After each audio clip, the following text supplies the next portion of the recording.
Qondarma işğalçı İsrail rejiminin 60% neftə olan tələbatı, yəni bu bütün dünya bilir.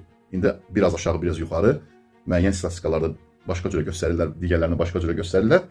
Hər halda böyük bir əhəmiyyətli bir hissəsinin, yəni neftə tələbatı olan hissəsini Azərbaycan dövləti tərəfindən, Azərbaycan Respublikası tərəfindən ödənilir. Yəni Azərbaycan xalqının nefti dəyərsiz qiymətinə, ucuz qiymətinə qondarma işğalçı İsrail rejiminə verilir.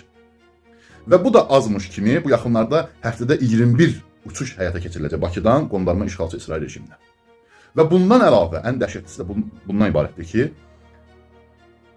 belə bir sözlər və iddialar var ki, istəklər var ki, Azərbaycan ordusundan müəyyən qədər əsgər, zabit deyək, heyət nümayəndə qondarma işğalçı İsrail rejiminin tərəfinə, onun mənafeyinə uyğun olaraq göndərilsin sülh məramlı adı ilə. Qəzzada olan müqavimət qruplarından üz-üzə dayansınlar.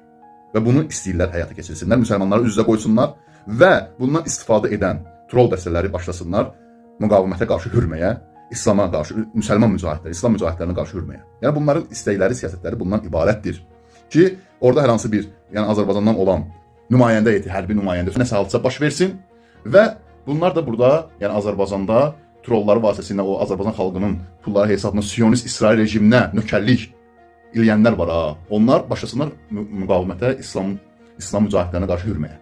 Etiraz səsimizi uzatmalıyıq və bu məsələnin qarşısını almalıyıq, insanları agahləməliyik, xəbərdar etməliyik və başa salmalıyıq ki, bu məsələdə heç kəs getməsin. Orada yəni müsəlmanların qarşısında dayanmaq, Siyonist İsrail rejiminin tərəfindən iştirak etmək olmaz.